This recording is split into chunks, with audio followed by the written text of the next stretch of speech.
Vous le savez, la fiscalité au Maroc qui sort de l'ombre, une fiscalité rayée de la liste grise de l'Union européenne, tant mieux. Les détails, comment ça marche, qu'est-ce qui va se passer, qu'est-ce qui s'est passé, les efforts du Maroc en la matière, eh bien, c'est donc avec notre invité de la rédaction ce matin, Michel Ruimi. Il répond aux questions de Pierre Boussel.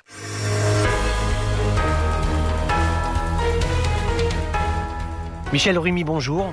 Bonjour. Vous êtes économiste spécialiste du Maroc, vous êtes le directeur des programmes de l'Observatoire de géopolitique de Paris. Le Maroc se dit satisfait après la décision qui a été prise par l'Union européenne, plus précisément le Conseil des affaires étrangères de l'Union, de sortir le Maroc définitivement de la liste grise de l'Union européenne. Ceci porte sur la fiscalité. En fait, le Maroc a été enlevé de l'annexe 2. Alors concrètement, de quoi s'agit-il ?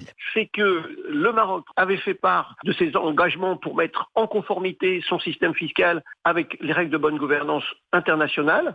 Et c'est ça ce qui est très très bien déjà. Et deuxième chose, c'est la récompense. L'Union européenne et aussi l'OCDE, fait que les partenaires du Royaume ont apprécié les efforts consentis en la matière et surtout dans la lignée d'une bonne gouvernance fiscale. C'est que le Maroc s'est déterminé à se conformer aux bonnes normes de bonne gouvernance en prenant les mesures nécessaires et d'autre part, surtout à veiller à ses intérêts socio-économiques. Et donc, du coup, ce qui ressort, c'est qu'il y a une coopération positive, on va dire, entre les autorités marocaines et européennes sur ce sujet. Et ça rassure. Le Maroc, maintenant, fait partie des grands pays, d'un club restreint ou qui font preuve, on va dire, d'une évolution positive quant à leur législation fiscale. Et c'est ça qui est très important pour le Maroc. Et c'est surtout la reconnaissance que le Maroc rentre dans ce club restreint. C'est ça qui est très important. Parce qu'en fait, aujourd'hui, nous sommes dans un monde qui est connecté. Donc, les mises à niveau des économies qui travaillent ensemble est importante, ne serait-ce d'un point de vue technique, mais également parce que là, nous sommes bien dans le secteur de la recette fiscale, donc l'argent qui rentre dans les caisses de l'État.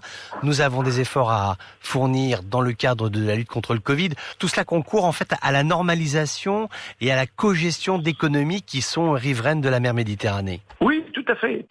C'est ce qui est très important. Faut pas oublier, c'est que avec la vision du roi depuis à peu près une vingtaine d'années, le Maroc s'est engagé dans un nouveau 21e siècle. Et c'est ça qui est très important. Sa vision est très large. C'est qu'il s'aperçoit que le Maroc seul ne peut pas s'en sortir. Et donc, en même temps, faut pas oublier, malgré la Covid, et la Covid a encore plus fait remarquer la chose, nous sommes dans un monde, dans un système mondialisé. C'est-à-dire que nous ne pourrons sortir de cette Covid de façon, on va dire, satisfaisante que de façon unifiée, tout le monde ensemble. Et donc, on le voit au niveau fiscal, le Maroc a bien compris cette démarche et rentre sur cette gouvernance mondiale, et c'est ce qui est très important. Et en même temps, il ne faut pas oublier que, à la limite, je reprendrai l'image du phare de l'entrée de la Méditerranée, où à la limite, il faudrait guider d'autres pays du bassin méditerranéen pour pouvoir suivre cette démarche, pour pouvoir, et en même temps, sur le continent africain, de dire, voilà, si vous coopérez, si vous prenez des bonnes normes, et si vous participez, on va dire, à la mondialisation, eh bien, vous arrivez après à vous intégrer plus facilement dans le système économique mondial. Et toujours en conservant à l'esprit que des fiscalités qui sont coordonnées, qui travaillent ensemble, cela concourt à la libre circulation des investissements, des marchandises, des forces de travail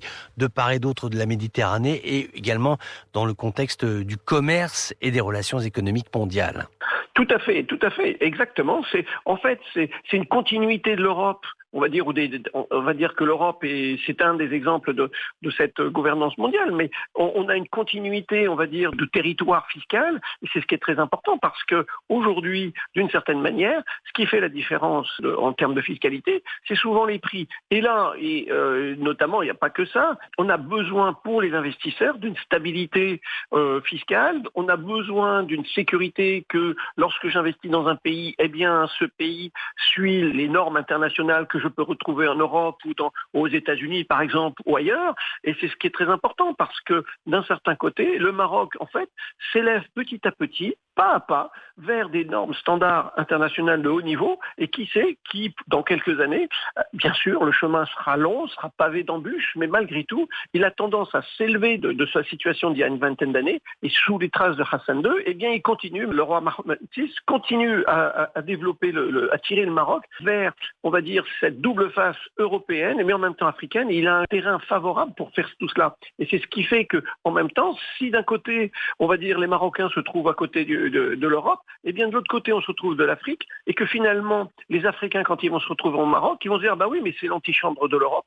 Et quand les Européens viendront au Maroc, on dira, mais on est dans l'antichambre de l'Afrique. Et c'est ce qui fait qu'en fait, il y a cette progressive, on va dire, normalité qui fait que ça ne peut qu'avoir des retombées favorables et positives pour l'économie et l'ensemble du Maghreb et de l'Afrique. Merci Michel Rumi d'avoir été avec nous ce matin sur les ondes de Radio Méditerranée Internationale.